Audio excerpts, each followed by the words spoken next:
Cristo resucitó, la tumba está vacía, Él está sentado a la diestra del Padre, Él es nuestro Rey, nuestro Dios, nuestro amo, nuestro Señor. Qué bueno estar en su casa junto a su pueblo alabando su santo nombre.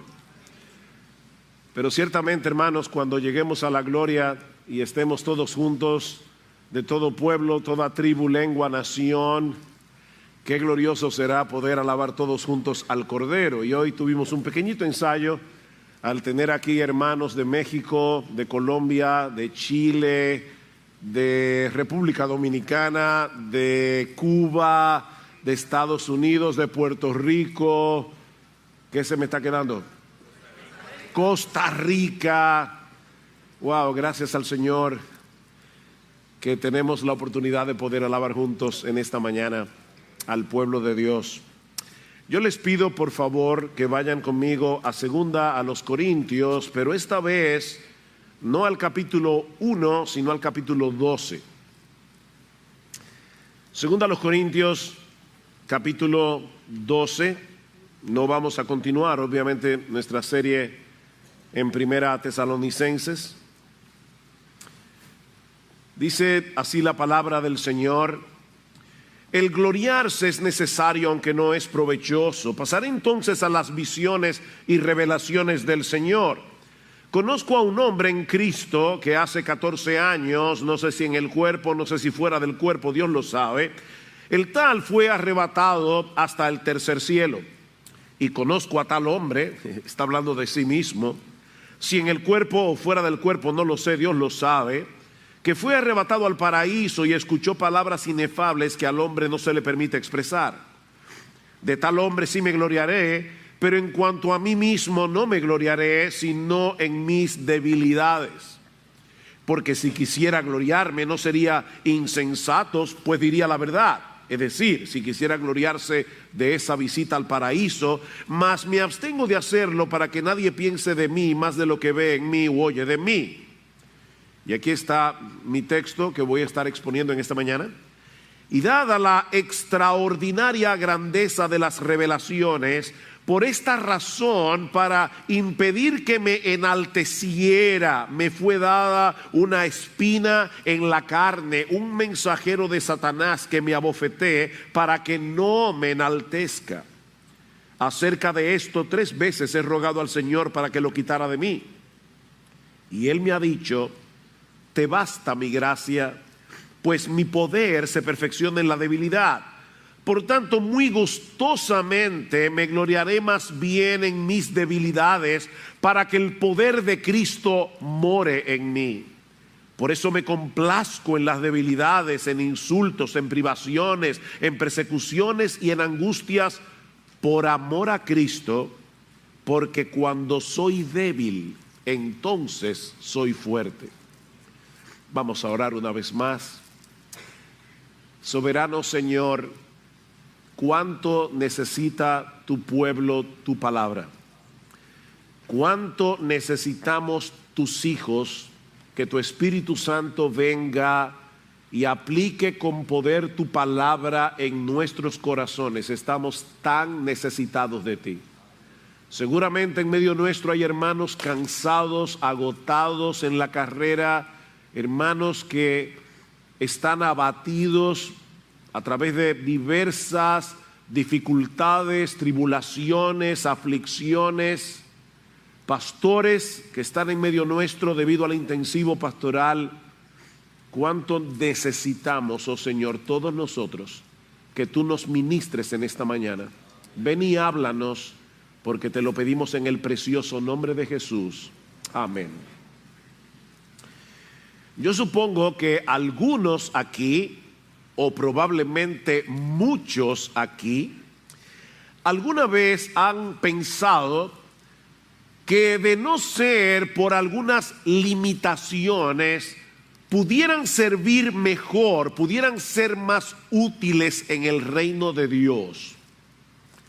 ¿Has pensado eso alguna vez? Óyeme, si yo no tuviera este problema, tal vez si yo hubiera tenido una mejor educación académica, o si yo tuviera una mejor salud, o si yo tuviera una mejor memoria, o si yo tuviera en general mejores circunstancias en mi vida, yo pudiera ser más efectivo en mi servicio al Señor y a su iglesia. Mi hermano, mi hermana, ¿alguna vez tú has pensado así? O tal vez estás aquí hoy en la mañana pensando así.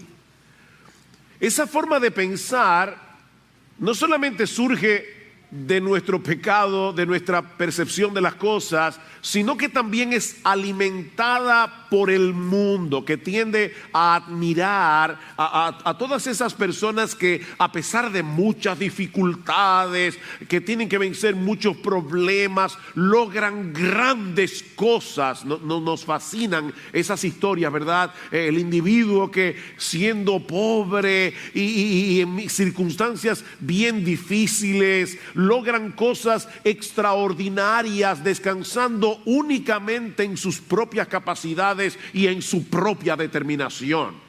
Hasta hacen películas sobre ese tipo de cosas. Me acuerdo cuando nuestros hijos estaban pequeños, que vimos una película llamada Rudy, de un muchacho pequeño que quería jugar fútbol americano en el equipo de la Universidad de Notre Dame, y todo lo que ese individuo pasa, toda la película, para que en los últimos 15 minutos lo metan en el juego.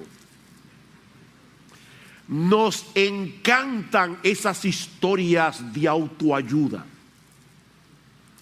Pero según la enseñanza de Pablo en este pasaje, es más bien nuestro sentido de insuficiencia, son nuestras debilidades la clave para ser útiles en el reino de Dios. Te lo voy a repetir otra vez porque eso es antiintuitivo. Son nuestras limitaciones, es nuestro sentido de insuficiencia, son nuestras debilidades la clave para ser útiles en el reino de Dios. Pablo está contrastando aquí su ministerio con el de los falsos maestros. Si leemos toda la carta de 2 a los Corintios nos vamos a dar cuenta. Los falsos maestros se gloriaban en sus capacidades, en sus personalidades carismáticas, en sus experiencias extraordinarias, y veían a Pablo con menosprecio y decía: Pablo es fuerte en sus cartas, pero su presencia es menospreciable. Pablo es un individuo débil. Y dice Pablo al final: sí, tienen razón, pero ahí es precisamente donde yo me glorío. Yo me glorío en mi debilidad, y no porque no haya tenido experiencias inusuales. Y ahí es que Pablo cita la extraña, la inusual experiencia que tuvo, donde Dios lo arrebató. Dice él: si en el cuerpo no lo sé, si fuera del cuerpo no lo sé. Él mismo no puede explicar exactamente cómo sucedió eso, pero él dice: si vamos a hablar de experiencias extraordinarias, Dios me arrebató al paraíso, Dios me arrebató hasta el tercer cielo, donde yo escuché palabras inefables. Esa palabra dominguera lo que significa es: lo que yo vi no lo puedo relatar, no lo puedo narrar. De hecho, a mí no se me dio permiso para yo poder compartir lo que yo vi, lo que yo escuché, lo que yo experimenté en el paraíso. Hoy día hay individuos que suben, van al cielo, escriben libros, se hacen famosos. Pablo dice: no, en el caso mío, a mí Dios no me permitió hablar de eso. La única razón por la que Pablo hace mención de esa extraña visita al paraíso, que le había sucedido 14 años atrás y que él nunca había mencionado, la única razón era poder poner en contexto el aguijón en la carne que Dios le había dado para que él no se enalteciera. Él quería que la gente entendiera por qué Dios le dio un aguijón, y dice 2 veces en el versículo 7: para que no me enaltezca. Literalmente, para que la cabeza no se me ponga grande, Dios me dio un aguijón. En otras palabras, Pablo no está descansando en ese tipo de experiencias extraordinarias para probar la genuinidad de su ministerio. Eso no es necesario. Pastores que están aquí, no quieran, no deseen pasar por experiencias extraordinarias para probar que ustedes verdaderamente son hombres de Dios. Pablo dice, eso no es necesario. De hecho, mis hermanos, Jesús mismo nos advierte que tengamos cuidado de no descansar en esas cosas para creer que verdaderamente somos creyentes y para probar que verdaderamente somos siervos de Dios. Dice en Mateo capítulo 7 versículo 22, muchos me dirán en aquel día, en el día del juicio, Señor, Señor, no profetizamos en tu nombre, y en tu nombre echamos fuera demonios, y en tu nombre hicimos muchos milagros, y entonces les declararé, yo nunca os conocí, nunca, ni cuando ustedes estaban profetizando, ni cuando estaban haciendo milagros supuestamente, ni cuando estaban echando fuera demonios, ustedes nunca fueron míos, yo nunca los conocí, apartaos de mí, hacedores de maldad. Mis hermanos, no se dejen engañar, que hay hombres por ahí haciendo cosas sorprendentes para robarle el dinero a la gente. Son falsos maestros. De no haber sido por el ataque de sus enemigos en Corinto, nunca nos habíamos enterado que Pablo fue al tercer cielo. Nunca lo habríamos sabido. Su énfasis en ese pasaje no está en esa extraña visita, esa inusual visita al paraíso, sino más bien en el aguijón o en la espina que Dios le dio en su carne para evitar que él se enalteciera por causa de esa experiencia. Y hay al menos tres grandes lecciones que nosotros podemos aprender de este pasaje y que pueden ser muy útiles a los pastores que están de visita, a los líderes que están de visita en medio nuestro. Pero hermanos, yo no estoy predicándoles a ellos, sino a todos nosotros, porque todos nosotros necesitamos aprender la enseñanza de este pasaje. Hay al menos tres enseñanzas que podemos extraer de este pasaje. La primera es que las debilidades y aflicciones que nos limitan de alguna manera vienen de parte de Dios para nuestro bien. Dios nos limita, Dios nos debilita y es para nuestro bien. En otras palabras, son regalos que Dios nos da envueltos en papeles extraños. Noten que en el versículo 7, Pablo dice, y dada la extraordinaria grandeza de las revelaciones, por esta razón, para impedir que me enalteciera, me fue dada. Me fue dada. La pregunta es ¿por quién? Obviamente por Dios. Es verdad que el texto dice, un mensajero de Satanás que me abofeté.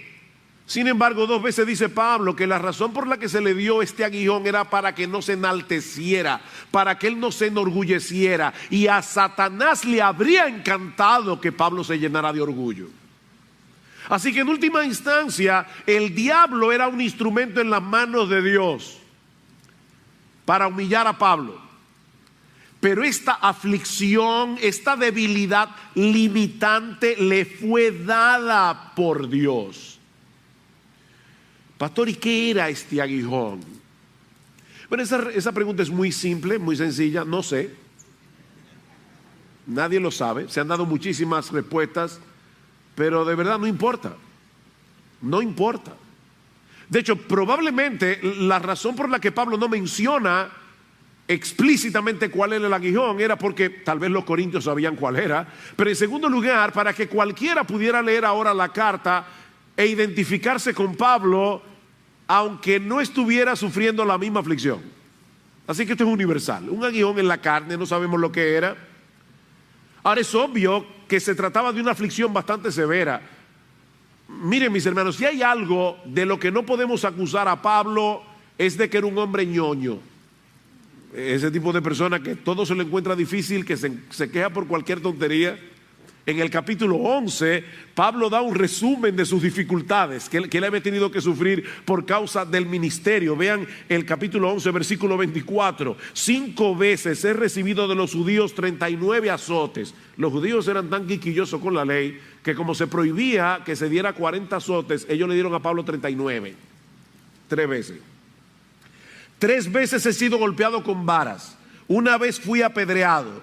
3 veces naufragué. He pasado una noche y un día en lo profundo, con frecuencia en viajes. Y ahora noten todas las veces que Pablo menciona la palabra peligros. En peligro de río, peligro de salteadores, peligro de mis compatriotas, peligro de los gentiles, peligros en la ciudad, peligros en el desierto, peligros en el mar, peligros entre falsos maestros, en trabajos, fatigas, en muchas noches de desvelos, en hambre, sed, a menudo sin comida, en frío, desnudez. Un buen resumen. Un buen currículum de sufrimiento. Pablo había tenido que pasar por mucha aflicción, pero esta espina, este aguijón en su carne parece sobrepasar todo lo demás. De hecho, noten otra vez que en el versículo 7 Pablo le llama una bofetada. Dice, me fue dado un mensajero de Satanás que me abofetee. La palabra literalmente es que me atormente. Y el tiempo del verbo que Pablo usa, que da la idea de una acción repetida. Pablo tenía mucho tiempo padeciendo de este problema, cualquiera que haya sido, y continuaría sufriéndolo por el resto de su vida, a pesar de haberle clamado al Señor que se lo quite. De paso, mis hermanos, esto nos enseña que no es incorrecto orarle al Señor que nos libre de alguna aflicción. Eso no es incorrecto. ¿Está alguno entre vosotros afligido? ¿Qué debe hacer? Según Santiago, haga oración. Santiago 5:13. Lo que es incorrecto y pecaminoso es llenar nuestro corazón de amargura, comenzar a dudar del amor de Dios, porque Él decida no quitarnos la aflicción. No debemos, mis hermanos amados, medir el amor de Dios sobre la base de nuestro bienestar. La medida del amor de Dios siempre ha sido el Calvario, no la salud, no la prosperidad terrenal. Sí debemos orar cuando estamos en medio de una situación aflictiva, pero debemos hacerlo con la misma actitud de Jesús en el huerto de Getsemaní. Padre, si es posible que pase de mí esta copa, pero que no se haga mi voluntad, sino la tuya. Porque Jesús sabía que la voluntad de Dios, cualquiera que sea, es buena, es agradable y es perfecta, aunque nos duela. La voluntad de Dios es buena, es agradable, es perfecta. Este aguijón fue el medio que el Señor usó para mantener a Pablo en humildad, a pesar de que de alguna manera, que tampoco entendemos, un agente satánico estuvo envuelto en el asunto.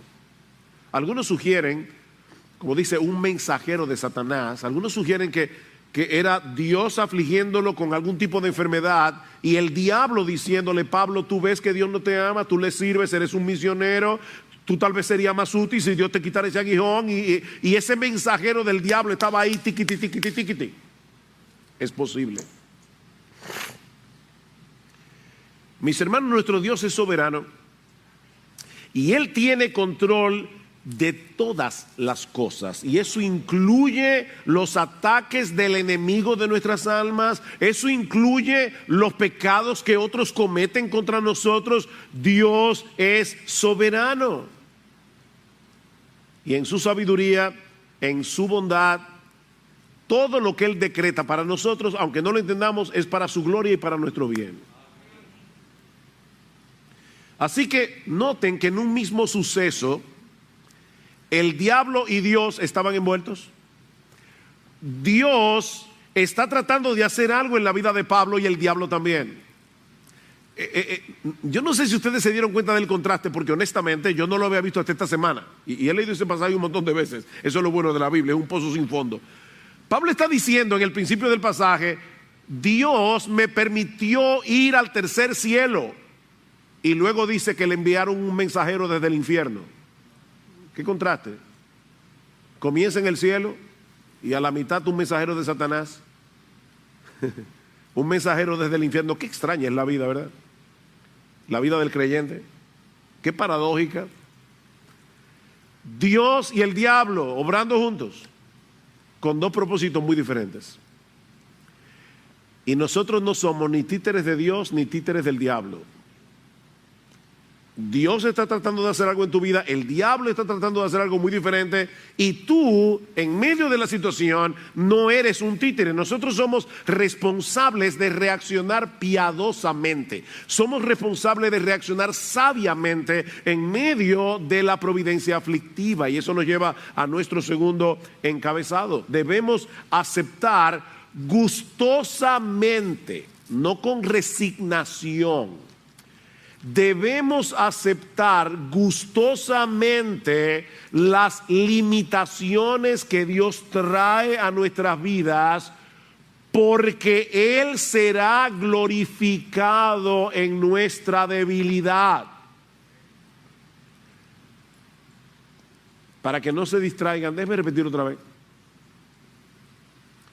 Cuando vienen esas limitaciones, vienen esas aflicciones, debemos aceptarlas gustosamente, no porque seamos masoquistas, no porque nos guste sufrir, no, a nadie le gusta sufrir, sino porque sabemos que Dios será glorificado, Cristo será glorificado en nuestra debilidad.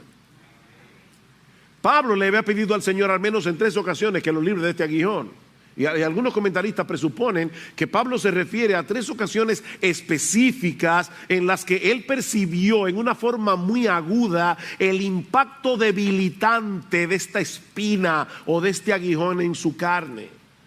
Pero como sucedió con el Señor en el huerto de Getsemaní, Dios tomó la decisión de fortalecerlo, pero no de librarlo. ¿Ven? Es una idea similar a la que Pablo expresa en el pasaje que leímos al inicio de este culto, segunda a los Corintios capítulo 1. Pablo dice: bendito sea el Dios y Padre de nuestro Señor Jesucristo, Padre de misericordias y Dios de toda consolación, el cual nos consuela en todas nuestras tribulaciones, para que podamos también consolar a los que están en cualquier tribulación por medio de la consolación con que nosotros somos consolados por Dios. ¿Cuál es el énfasis en este texto? Consolación. Pero la palabra que se traduce como consolación no significa alivio. No significa reducción del dolor. Nosotros a veces pensamos en el consuelo cuando estamos en medio de un problema y de alguna manera viene Dios, interviene y nos libra de la aflicción. Pero esa no es la idea de la palabra, que de hecho es una palabra bastante fuerte, que se usa en el idioma original. Dice John Stott que esta palabra significa más bien una renovación de fuerza a través del aliento. ¿Ustedes recuerdan cuando Jesús estaba orando en el huerto de Getsemaní? Y Dios envió un ángel. ¿Para qué envió al ángel? ¿Para librar a Jesús del dolor? No. Fue para fortalecerlo. ¿Para qué? Para que siguiera hacia la cruz. Jesús ya estaba sufriendo y viene un ángel a levantarlo, a decirle: sigue tu camino, todavía te falta morir. No es aliviarnos del dolor, es fortalecernos a través del aliento. Sigue diciendo John Stott: Pablo está alabando a Dios por su infinita provisión de fortaleza para ayudarnos a seguir adelante y a levantarnos en toda ocasión, que es la misma idea que encontramos en nuestro pasaje. Señor, quítame este aguijón. No, hijo mío, te basta mi gracia.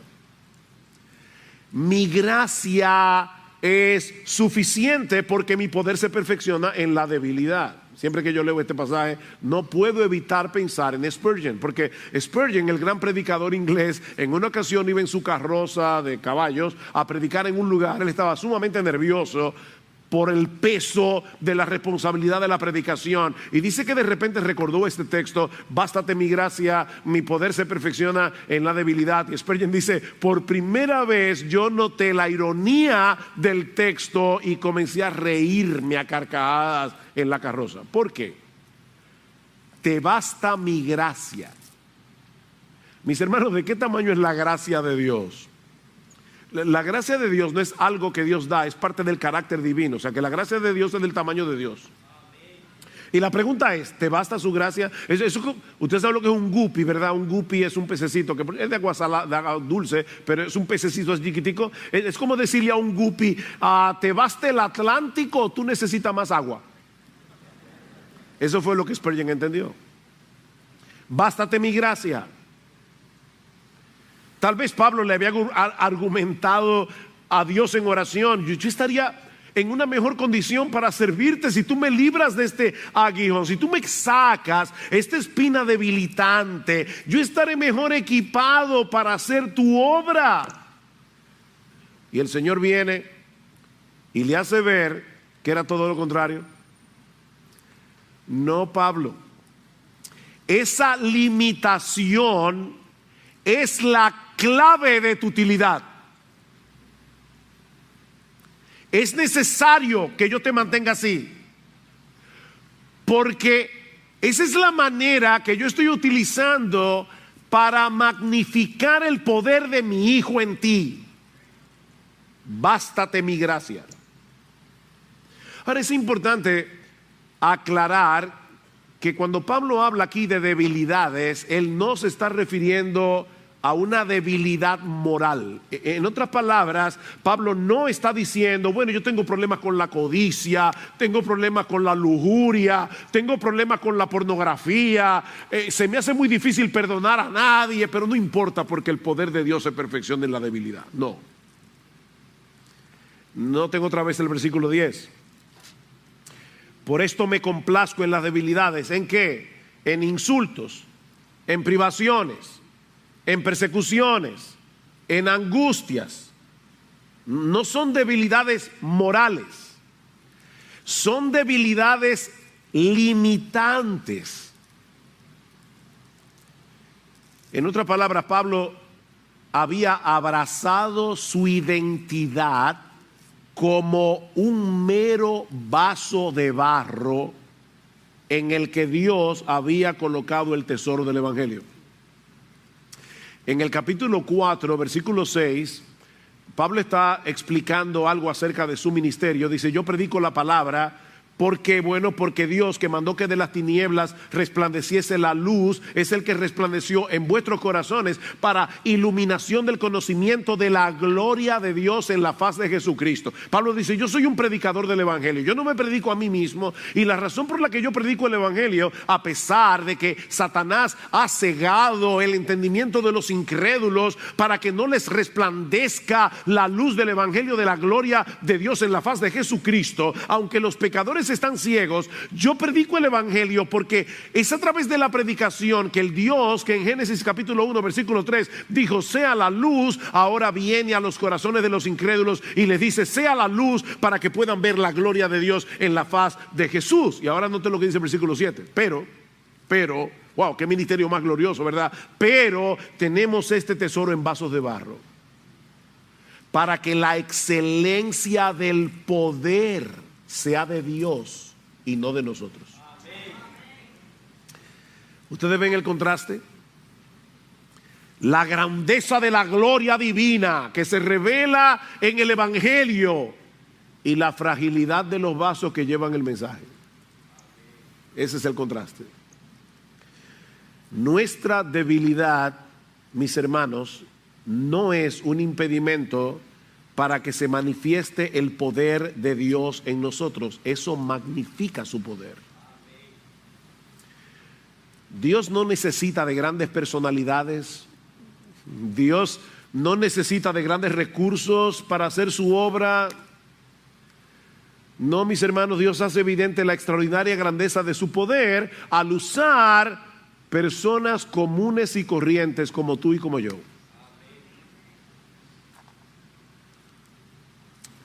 Ninguno de nosotros tiene en sí mismo lo que se necesita para hacer la obra de Dios. Ninguno de nosotros tiene lo que se necesita en sí mismo para vencer el pecado. ¿Qué dice Jesús? Separados de mí, ustedes pueden hacer como un 70%, 80%, 90%, 99%. Nada.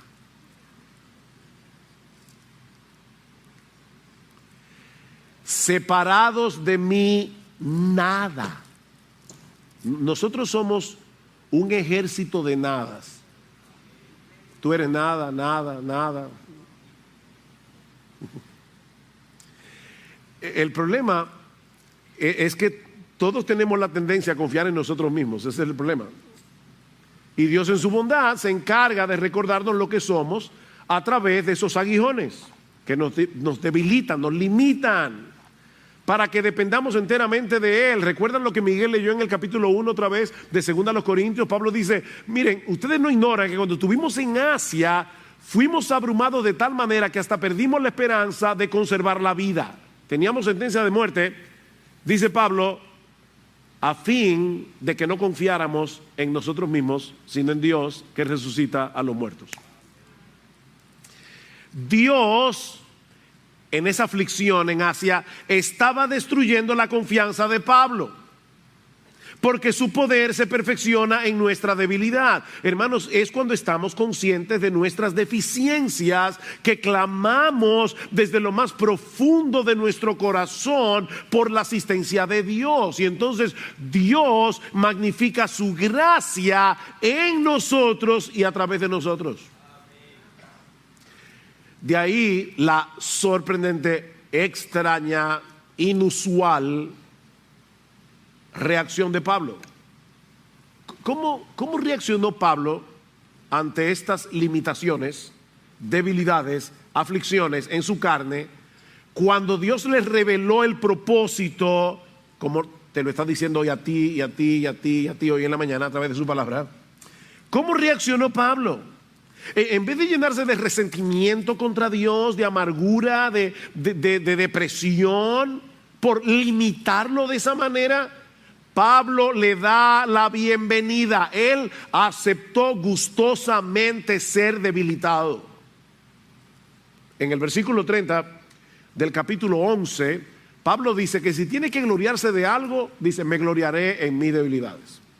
En el versículo 9 del capítulo 12 dice, muy gustosamente me gloriaré en mis debilidades, para que el poder de Cristo more en mí, o para que el poder de Cristo haga su residencia en mí. Y luego en el versículo 10 del capítulo 12 dice, me complazco en mis debilidades. Ustedes están viendo cómo me glorío, me gozo,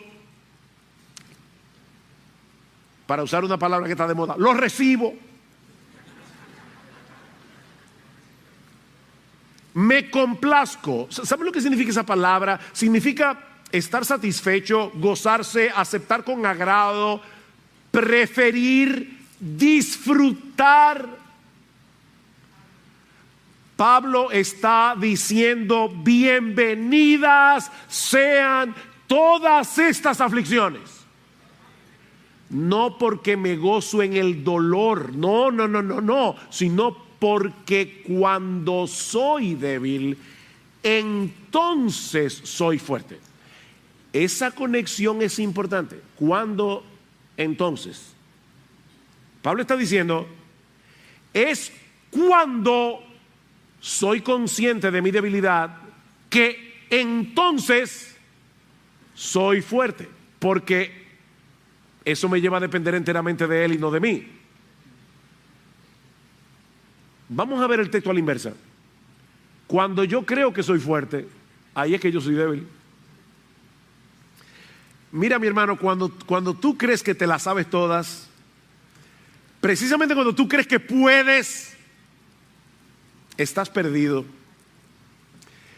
Cuando soy fuerte, entonces soy débil. Lo puedes citar al revés. Pero cuando soy débil, entonces soy fuerte. Fue la conciencia de su pequeñez lo que llevó a Pablo a decir que él se gloriaba en sus debilidades, le daba la bienvenida, se complacía en sus debilidades, porque él sabía que esa era la única manera en que el poder de Cristo se iba a magnificar en él. Mi hermano, déjame hacerte una pregunta. Cuando tú te levantas por la mañana, tú eres esposo, tú eres padre, trabajas en una empresa o en cualquier lugar, tú te levantas con esa conciencia, Señor, Yo tengo hoy que amar a mi esposa como Cristo amó a la iglesia. Señor, yo hoy tengo que criar a mis hijos en la disciplina y amonestación del Señor sin provocarnos a ira. Señor, hoy yo debo ir a mi trabajo y hacer las cosas no como para los hombres, sino para ti. Pero Señor, yo no puedo. Tú tienes esa conciencia desde que tú abres los ojos por la mañana. Señor, yo no puedo. Hoy yo voy a tener un montón de tentaciones y yo no puedo con ningunas. Por favor, ayúdame. Esposas, ¿ustedes creen que ustedes se van a someter a sus maridos sin la ayuda del Señor? ¿Como a Cristo? Hijos, jóvenes, niños, yo sé que someterse a los padres es difícil, porque yo también fui niño, yo también fui joven. Yo sé lo duro que es que te digan que no, yo lo sé. Pero jóvenes, niños, ustedes cuando se levantan por la mañana, si tú profesas ser cristiano, tú dices, oh Padre, yo tengo que someterme hoy a mis padres terrenales y yo sé que me va a ser difícil, por favor Señor Jesús, ayúdame.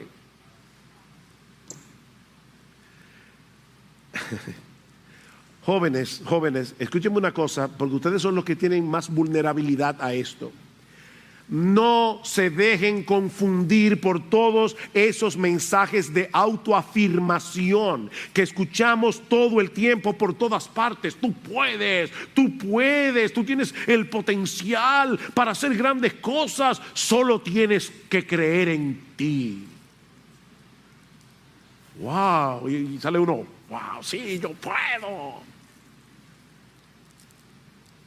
Reconoce todos esos potenciales, todo ese potencial que está escondido en ti. Tu problema es que tú no crees en ti. No, tu problema es que tú crees en ti. Ese es tu problema. Separados de mí, no van a poder hacer nada que valga la pena. Nada, cero, nada. No es descansando en nuestras propias capacidades que vamos a poder hacer la obra de Dios, que vamos a poder luchar con nuestros pecados, que vamos a poder poner nuestros dones en operación en la iglesia. Pastores que están en medio nuestro hoy, no caigamos en ese error. Si te vas a gloriar, que no sean tus títulos, en los libros que tú has leído, en la capacidad que Dios te ha dado. Tal vez Dios te ha dado dones, qué bueno, pero óyeme, esos dones sin la ayuda del Espíritu Santo no te sirven de nada. Si te vas a gloriar en algo que sea en tu debilidad, no en tu potencial. Conozco el caso real de un joven muy tímido, muy tímido, y para colmo enfermizo, tenía un montón de problemas estomacales. Y un día un misionero pasó por su ciudad, vio el potencial de piedad de este joven, vio que a pesar de venir de un hogar mixto, papá inconverso, mamá creyente, él vio que este joven realmente amaba al Señor, amaba su obra. Si hubiera sido otro hombre, tal vez hubiera dicho, mire, este individuo enfermizo, tímido, no sirve para esta obra, no sirve para este trabajo. Pero este hombre tuvo otra visión y a este joven tímido, a este joven enfermizo, lo reclutó para el trabajo misionero. Si Pablo no hubiera tenido esa visión, hoy no tendríamos a Timoteo. Qué bueno que Pablo vio en Timoteo, a pesar de su debilidad, a pesar de sus enfermedades, sus frecuentes enfermedades, dice Pablo en su carta, en una de sus cartas. A pesar de su timidez, Pablo tuvo que escribir una carta a los Corintios. Timoteo va para allá, procuren que sea protegido. Pablo sabía que los corintios podían comerse vivo a Timoteo, pero fue un hombre de Dios que el Señor usó, porque no era por la gran personalidad de Timoteo, era por el poder de Cristo que habitaba en él. Pero hay algo más en nuestro texto que en cierto modo encierra la clave de este gloriarse de Pablo. O sea, esta reacción de Pablo responde a algo. ¿cómo es posible que Pablo aceptara de buena gana, que aceptara con gozo, que le dé la bienvenida a las aflicciones que lo limitaban y lo debilitaban, a pesar de tener un ministerio tan amplio? ¿Qué era lo que lo movía a darle la bienvenida a ese aguijón? Eso nos lleva a nuestro tercer y último encabezado. Es el amor a Cristo lo que nos mueve a aceptar con gozo nuestras debilidades, porque ese amor por Él nos mueve a desear que Él se lleve toda la gloria. Es el amor a Cristo. La única cosa que te puede hacer a ti aceptar con gozo, gustosamente, estas limitaciones es porque tú amas a Jesús y tú quieres que Él se lleve la gloria. Versículo 10. Por eso me complazco en las debilidades, en insultos, en privaciones, en persecuciones y en angustias por amor a Cristo. Porque cuando soy débil, entonces soy fuerte. ¿Por qué? Por amor a Cristo. Todas esas cosas que Pablo había estado padeciendo habían venido sobre él por causa de su amor por Cristo. Y era ese mismo amor a Cristo lo que lo llevaba a abrazar con gozo esas aflicciones que lo limitaban, porque de esa manera se hacía más evidente el poder de Cristo actuando en él. El razonamiento de Pablo en este pasaje es algo como esto: a mí no me gusta este aguijón que llevo en mi carne, le he pedido más de una vez al Señor que me lo quite, pero ahora que sé que este aguijón es el instrumento que magnifica la gracia de Cristo en mí, entonces me gloriaré en mis debilidades para que sea más evidente que es debido a su gracia, no a mis capacidades, no a mi conocimiento de las Escrituras. Es su gracia, por su gracia que yo puedo hacer lo que hago. Nosotros hacemos la obra y Cristo se lleva la gloria. Porque a final de cuentas, mis hermanos, ¿hiciste algo útil para el reino de Dios? Fue su gracia. Su gracia en mí, ¿verdad? Como cantamos en uno de nuestros himnos, su gracia en mí, divino don. Por la gracia de Dios soy lo que soy. 1 Corintios 15:10. Y su gracia no ha sido en vano para conmigo. Antes, yo he trabajado más que todos ellos, pero no yo, sino la gracia de Dios en mí. ¿Qué conciencia? La gracia de Dios en mí. Alguien ha dicho que la meta final de Dios en orquestar nuestras debilidades, escuchen, ya sea a través de un mensajero de Satanás o de una circunstancia molesta, o a través del fracaso de sueños acariciados por mucho tiempo. Todos nosotros tenemos sueños que se frustran en el camino. Y dice este autor, la razón por la que Dios hace eso es glorificar la suficiencia de la gracia y el poder de su Hijo. No logré lo que quería, se me frustró mi sueño, pero yo tengo a Jesús. Y eso es suficiente. Cuando es el amor a Cristo lo que nos domina y no nuestro amor propio, vamos a reaccionar adecuadamente ante la conciencia de nuestras propias limitaciones, porque Él hará evidente el poder de Cristo en nuestra debilidad, y de esa manera Cristo llevará la gloria, no nosotros.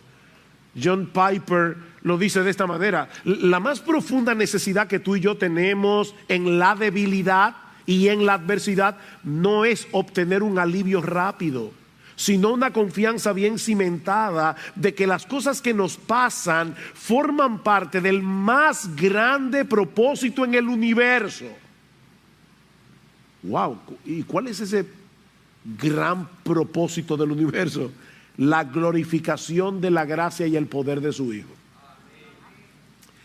Esa gracia y ese poder que lo llevaron a la cruz y lo mantuvieron allí hasta que la obra de amor fue consumada. Eso es lo que Dios, dice Piper, está construyendo en nuestras vidas. Ese es el significado de las debilidades, los insultos, las dificultades, las persecuciones y las calamidades que llegan a nuestras vidas por la providencia de Dios. Dios está procurando que solo Jesús sea exaltado. ¿Tú te acuerdas cuando tú te convertiste? ¿Qué fue lo que Dios usó para llevarte a los pies de Jesús en arrepentimiento y fe? Bueno, tú le pediste que te salve cuando te diste cuenta que tú no podías salvarte a ti mismo. O sea, Dios tuvo que hacerte ver tu impotencia para Él poder venir a rescatarte. De esa manera tú recibes la bendición y Él la gloria.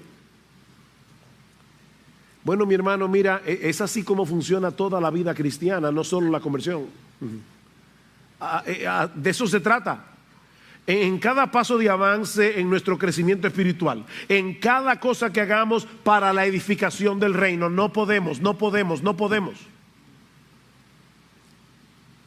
La misma actitud que te llevó a depender de Cristo para ser salvo, debes mantenerla día tras día para ser cada vez más santo y para ser cada vez más útil.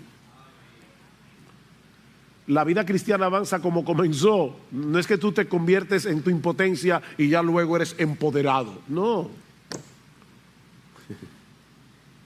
El problema es que el pecado todavía mora en nosotros y nos lleva a creer que somos suficientes, que podemos actuar en independencia y por eso tratamos de hacer las cosas en nuestras propias fuerzas. Somos tan ignorantes que creemos que podemos hacer lo que realmente no podemos hacer. Pero Dios es tan bueno, tan sabio, que Él se encarga de usar aflicciones limitantes para aplastar ese sentido de autoconfianza y para llevarnos a experimentar la realidad de que Él es capaz, oye esto hermano, Él es capaz de multiplicar las fuerzas del que no tiene ninguna. Isaías 40:29. O sea, Él no necesita que haya un poco de fuerza para poder multiplicarla, para aumentar lo que hay. No, es que Él no necesita que haya. Él puede aumentar el vigor donde no hay absolutamente nada. Él multiplica las fuerzas del que no tiene ninguna. Él llama a las cosas que no son como si fueran, Romanos 4:17. Pero es el amor a Cristo lo que nos mueve a darle la bienvenida a esas aflicciones limitantes y debilitadoras que vienen a nuestra vida, para que el poder, ese poder todopoderoso de la gracia de Jesús se haga evidente en nuestra vida. Y la gente nos diga, wow, qué bien lo hace fulano, qué bien lo hace fulana. No, qué bien lo hace Jesús. Yo recuerdo hace muchos años que estaba leyendo una biografía de un hombre que yo admiro mucho, un hombre del pasado, y yo iba leyendo la biografía y decía, wow, pero qué hombre más extraordinario. Y un día el Espíritu Santo me convenció de pecado. Y yo dije, pero ¿cómo que qué hombre? Y de repente seguí leyendo la biografía y dice, wow, qué Dios, que puede tomar una basura que va camino al infierno, un gusano del polvo, y hacerlo útil para el reino de Dios. ¡Qué Dios tenemos!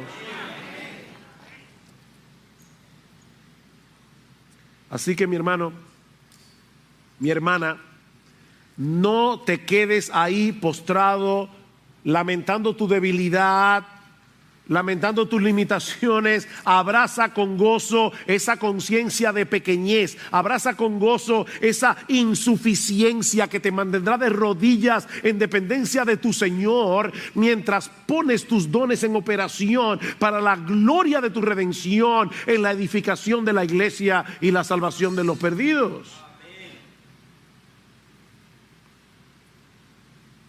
Gladys Aylward fue una sirvienta que servía en la casa de un individuo muy rico, y ella siempre deseó ir a la China de misionera. Era una criada y ella aprovechaba la biblioteca que tenía este hombre y leía, se preparaba ella sola. Ella fue finalmente a la agencia misionera, habló con una persona que la atendió, por cierto, muy amablemente, pero le dijo, pero pero ¿qué tú has estudiado? Diciendo, yo tuve que dejar el colegio para poder servir en una casa de familia. Yo no tengo dinero, pero ¿qué capacidades tú tienes? ¿Sabes chino? No, yo no sé chino. Yo solamente he leído muchos libros que tiene el señor de la casa, pero... Y finalmente este hombre la desechó. Era chiquita, le llamaban la pequeña, ¿cómo era? La pequeña misionera o algo así, era una muchacha bien chiquita. Esa muchacha pasó yo no sé cuántas vicisitudes y finalmente llegó a la China. Y es increíble la obra que Dios hizo a través de Gladys Aylward. Su obra es tan reconocida que Hollywood hizo una película de su vida. Pequeña, sin educación, pero con un gran amor por Jesús. Mis hermanos, necesitamos desarrollar ese hábito de dependencia constante. Necesitamos recordarnos una y otra vez que nosotros mismos somos menos que nada cuando se trata de hacer la obra de Dios. Por eso es que es tan importante la oración. En el pasaje de 2 Corintios 1, termina hablando de la oración. Dice Pablo, por la oración de ustedes, por nuestra oración. La oración juega un papel importantísimo porque es por la oración que nosotros manifestamos esa dependencia. Señor, yo no puedo, por favor ayúdame. Sal de tu casa por la mañana a tu trabajo, Señor. Yo no puedo, me voy a enfrentar a un montón de tentaciones. Yo no puedo hacer el trabajo con excelencia. Yo no puedo hacerlo para tu gloria. Si me alaban, me la voy a robar tu gloria, Señor. Yo soy un ladrón de gloria. Por favor, ayúdame, Señor. Es vivir en oración, es respirar oración. Por eso es que es tan importante que los miércoles vengamos a la iglesia a orar. Esta iglesia no tiene la capacidad de hacer la obra de Dios. No la tenemos, sus pastores no la tienen. No confíen en sus pastores si es para dejar de orar. Nada podéis hacer.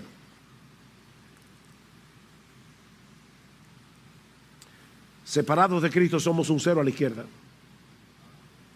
Pero mire, mis hermanos, como yo decía ahorita, un ejército de nadas no puede hacer nada. Pero cuando todas esas nadas se amparan en el Todopoderoso, las puertas del Hades no pueden frenar el avance de los ejércitos del Dios vivo. Las murallas pueden ser tan grandes como las de Jericó. ¿Y saben qué? Se caerán si gritamos en el nombre de Dios. No hay muralla que resiste ese poder. Así que el punto de este pasaje no es que nos quedemos postrados lamentando nuestras propias limitaciones y debilidades. No. Todos nosotros tenemos que poner nuestros dones al servicio del Señor y de su iglesia para que el cuerpo de Cristo siga siendo edificado, pero jamás se te ocurra hacerlo en tus propias fuerzas. Por amor a Cristo, ampárate en Él, para que solo Él reciba la gloria. Cada uno según el don que ha recibido, ministrelo a los otros como buenos administradores de la multiforme gracia de Dios. Si alguno habla, hable conforme a las palabras de Dios. Si alguno ministra, ministre conforme al poder que Dios da, para que en todo sea Dios glorificado por Jesucristo, a quien pertenecen la gloria y el imperio por los siglos de los siglos. Amén. Y si tú estás aquí sin Cristo, mi amigo, yo quiero invitarte en esta mañana a que aceptes el hecho de que es imposible, absolutamente imposible, salvarte por ti mismo. Que reconozcas tu impotencia. La Biblia dice que la salvación se obtiene únicamente por gracia, por medio de la fe. ¿Sabes por qué? Porque la fe magnifica, glorifica al Salvador, no al que cree. Y Dios diseñó toda la cosa para que su Hijo se lleve toda la gloria. Él se hizo hombre y murió siendo perfecto en la cruz del Calvario para pagar nuestra deuda con la justicia de Dios. Y ahora te ofrecen el Evangelio, mi amigo, perdonar todos tus pecados, darte gratuitamente por gracia el don de la vida eterna si vienes a Cristo en arrepentimiento y fe, confiando únicamente en Cristo. Dice la Escritura, mi amigo, que Dios resiste a los soberbios. Dios da gracia a los humildes. Deja de creer que eres capaz de hacer lo que nunca podrás hacer. Y ven humillado a los pies del Salvador, clamando por misericordia. Y Él va a magnificar su gracia en ti, salvándote por gracia.